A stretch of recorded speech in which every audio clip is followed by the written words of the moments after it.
everyone, my name is Pritam and welcome to another video. And in this video, we are going to start array.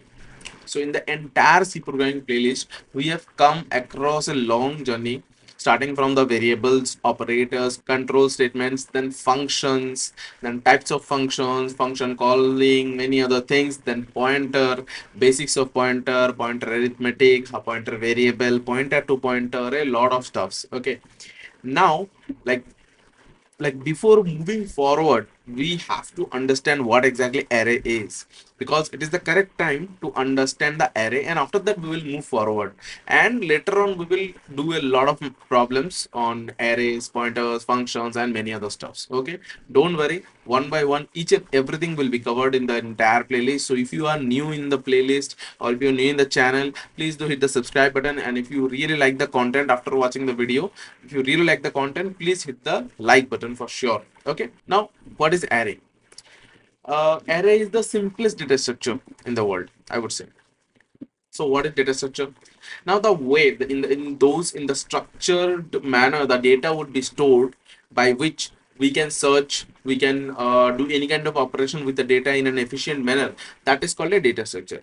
For example, in your room there are a lot of clothes and you haven't ordered them in a proper manner. Okay, like shirts in one place, pants in one place, like a t-shirt is in one place, like in sweaters and other cold weather like jackets are in one place. See, if you do not distribute them in a proper manner, it would be difficult to find out one shirt. Okay, you have to search the entire room for that, whereas if you put all the shirts together, you would have searched in that place only and you will get it. So that kind of optimization you will have if you have a proper data structure. Now there's two types. Okay, in the data structure playlist I already have explained all the things, but still here I am mentioning, if you haven't watched those data structure videos, I would recommend you to go to those videos. You will have a clear understanding of it, but here still I'm explaining in an overview. Okay, there's two types. One is static, another one is dynamic. Dynamic क्या होता sorry, one is linear, another one is non-linear. Okay, so what is non-linear and all, we will talk about it later on, like in that playlist it is already mentioned. Linear means what? Like it would be each and every element would be in a linear manner in the memory, that's why it is linear. Now what linear exactly is, in that video only you will get it. Okay, I'm just giving an overview. Okay, in the linear data structure, like there are two types, static and dynamic. Now what is dynamic? Why actually we call it dynamic? We will talk about it later on. Okay, static means what? We will define. Okay, static, we will define something and we'll work on it, that's it. So array is a static linear data structure actually. Okay, now what is the importance of an array? Let's talk about that scenario first, and after that we will go to the technicalities. You have to understand what is the need of array, why we are using array. Okay, so one, I have already told you that proper data structure is needed, but exactly what is the need of array? That might be a random question, right? Now like the variable which we normally have used till now, it's strongly like it can strongly store only one value. Okay, but an array is a combination of similar data types in our memory location in a contiguous memory location. Now, what is the need of that? Like, why? For example, in a class, you are having 100 students. You want to store their name, you have to store their numbers, you have to store their maths number, physics number, chemistry number, bio number, roll number, their what is the sex of those students, whether it is male or female, like what is the in which class, in which class he or she is reading in. So that kind of data you want to store. So for one for like what you can do, you will store hundreds of values in hundreds of variables. Will you be able to remember, like, for what purpose you have, like, what you have done that, like what kind of name you have assigned to that variable? It is not possible, and it is a very tedious job. It is possible, but it's a very tedious job. We are smart people, we are software engineers, we have to do the things in a smarter way. So that's why we are introducing array, where what will happen that, like this, many here, like 10 variable 10 values actually I have stored, like the entire array of size is 10, where we can do like 10 values we can store like this. Here we can store here, like this we can store 10 values together.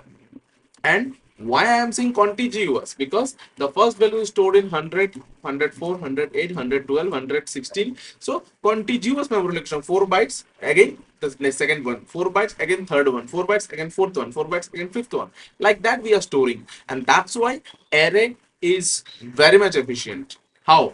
You can directly pick up any element. I will talk about it later on. Okay. So now arrays are many types. Okay. First one is 1D array. We can have 2D array as well. We can have 3D array as well, and we can have like n dimensional array as well. Okay, ND array as well. So now what this is an one dimensional array because it is getting increased in one direction. That's why. Okay, that's why one dimensional array. If for example you talk about the two dimensional arrays, if it would have the increment would have done in this direction and this direction both, that means like a matrix, then it would be a two dimensional array. Okay, we'll talk about it later on, don't worry. Okay, now let's talk about the declaration of the array. How would you declare it? So the declaration of the array is something like this: the data type, then the array name, and in third bracket the size, just like here. Okay, just like here, int arr 10. Int is the data type, arr is the array name, and 10 is the size. 10 means size means what? 10 elements you can store inside that array. Okay, now you might have asked that like, oh okay, then what is from 0 to 9, man? What are them? Okay, these are the indexes. Okay, now what are the indexes? What is the need of that? Okay, so for example, you want to access directly the first element. Okay, the index will start from 0 and it ends to the size -1, like 10, right? So 10 minus 1, 9 is the highest index of the array and 0 is the lowest index of the array. Now don't ask me that why array index starts from 0. It could start from 1. Okay, you can do whatever you want, but conventionally when you will be writing the codes, conventionally it will take 0 only, and there is a like binary concept will come into the picture, and I will talk about it in a later video. Let's not make this video so much tedious that the concepts will be so much difficult for you, will be so much difficult for you if I go deeper and deeper and deeper. Okay, just remember one thing, that array index starts from 0, correct? Now if I want to access that element, arr of 0 in third bracket 0, will directly I can access this element. For example 5, arr of 1 for example 7, arr of 2 for example 9, for example 11, for example 13, for example 15, for example 17, for example 18, for example 19, for example 20. Okay, just like that. So directly we can assign the values. I will talk about it later on, don't worry about that. So just like integer, we can write like this also: float array 2 of for example 45. So it is an array. Okay, it is an, I'm sorry, it is an array of 45 floats because the data type is here is float, that's why. Okay, now let's talk about like okay, just like that, and character is also there. Okay, now let's talk about like how would we access. Okay, now I have to go to the code. Okay, here. Now how would you initialize it? First of all, let's talk about that.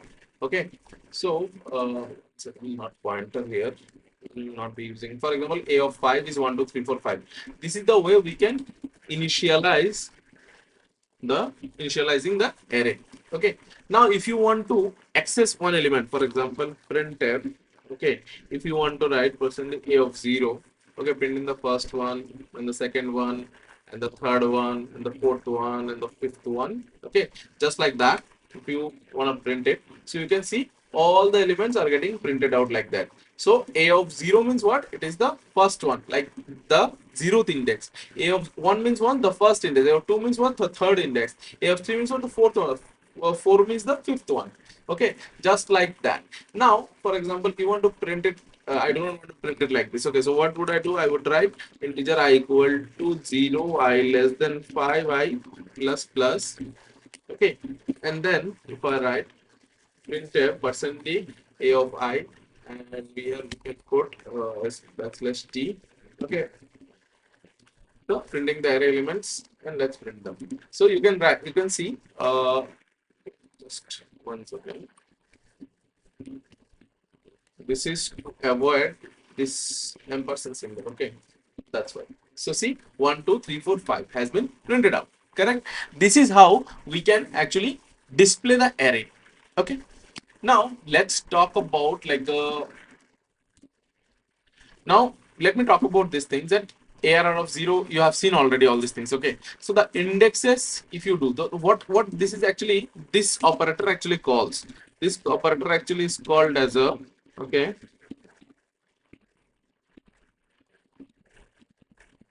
subscript operator.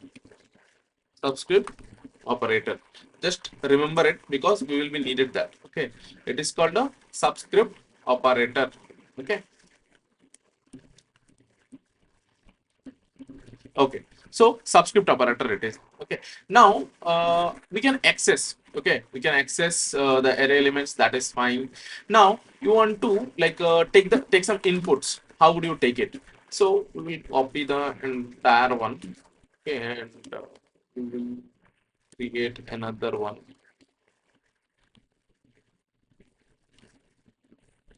Okay, so here, for example, we have to take the input, correct? So first, what we would do that. Uh, printf enter any number, or we can do that enter a of percent d, okay, comma I plus 1. Oh, sorry, I, we can do I. Okay, and now scanf percent d comma ampersand of a of I. Okay, correct. Now after that, again a for loop, integer I equal to 0, I less than 5, I plus plus. Okay, print a percent d, this one. Correct.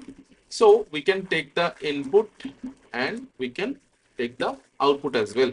Let's see. So once again, we have to,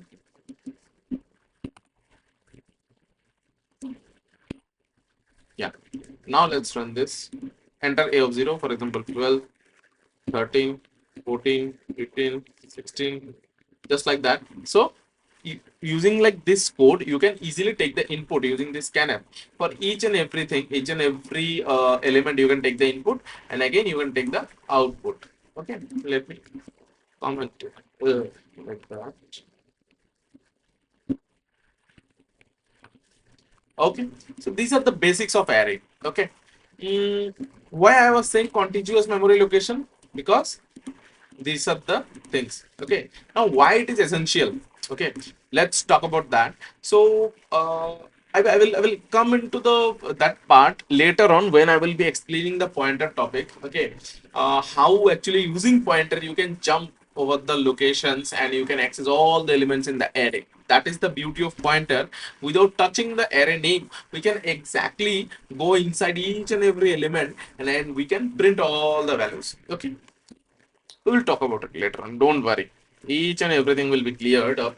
Okay, now let's talk about, okay, processing we have done already. Okay, now initialization of one array. Okay, let's make another C. Okay, initialization of array. For example, here I have taken, like, this is the initialization I have shown, but for example we have taken 10 here, and let me 10. Okay, so now you can see that each and every section we have to change some like values, right? Size we can change. So for that, like, it's a very tedious thing to do each and every time. Size is 10. Okay, we can write like that, and instead of 10, if I write the size, and here also we can write the size. Okay, it will work. So what it will do, that it will define the size as 10. So where, like, anywhere in the code, if you write like size, it will replace by 10. Okay, directly you can see. So what we can see, that if the size is 10 and we are initializing only 5 elements, rest of the elements by default it is taking 0. So that is the, like, one property of array. Internally it has been implemented like that, that if you are not initializing any value, by default it will take 0. Okay, This thing should be remember actually, because these things will be asked in the MCQs and also in the technical interviews if you are a fresher. Okay, but if I write like this, okay,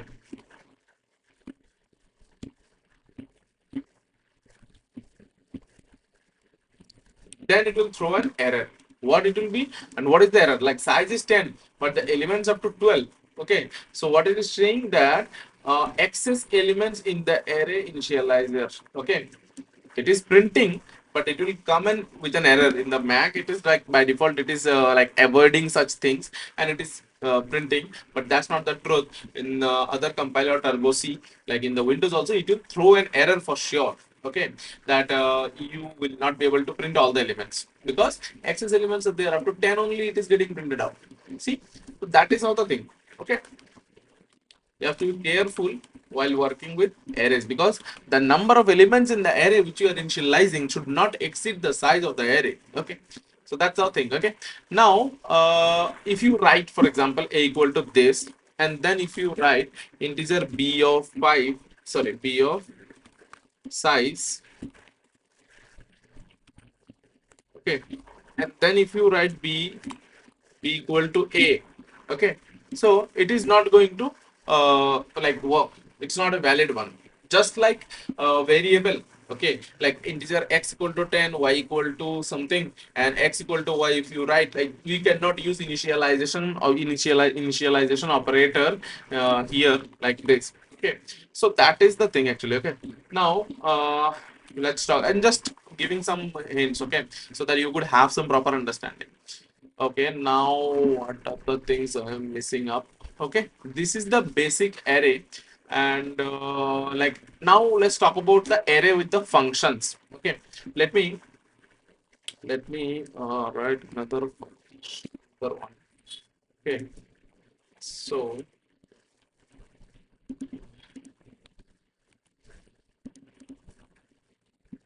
this is the input array. Okay, let me take the void uh, this. Also, we have to give the integer size. Okay, okay, so here, by which we can easily do that. Okay, and also we have to, okay, here input array a comma 5, okay, and output, correct, array of a comma 5. Now here right, output array, okay, let's do size, okay, yeah, the elements, okay, cool. Now let's try to run this. See, 1 2 3 4 5. See, elements are getting printed out. So now what is happening here? So we are calling the functions input array and output array, and we are defining all the functions here. Now, while calling the function, you have to only pass the array name. And in the pointer part, pointer chapter, again, when we will be coming back to pointer, there you will get to know that what exactly this a means. It means the address, base address of the array. Actually, we will talk about it, don't worry.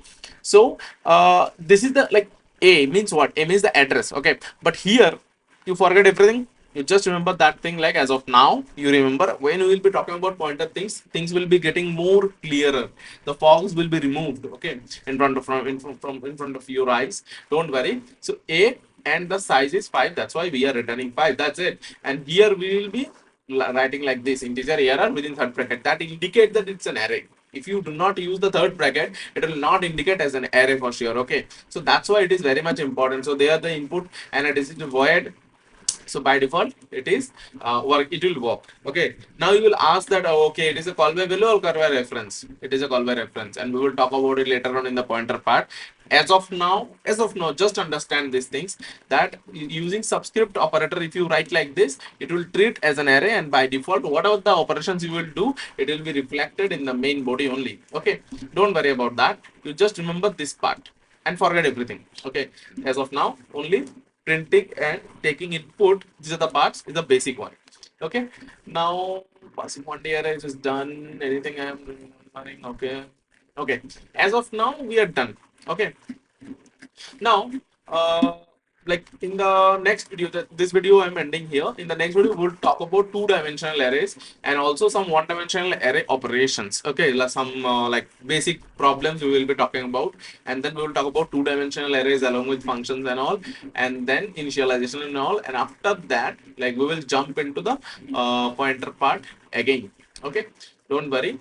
And after that, like pointer and many other stuff will be coming up. Okay, this is all about array. That's it, nothing more, nothing less. What you do that you write some codes on your own and you try to print it out, and in the next video we'll talk about some problems. Okay, again I'm telling you guys, if you really like the content, please hit the like button. This kind of things take a lot of effort to make, and I would be like really happy if you could support my channel. If you could really support the content, that would be really great. I will be really grateful to all of you guys. Please hit the subscribe button if you haven't subscribed yet, and press the bell icon so that every video could be reached to you from notification. This much for today, guys, and see you in the next video.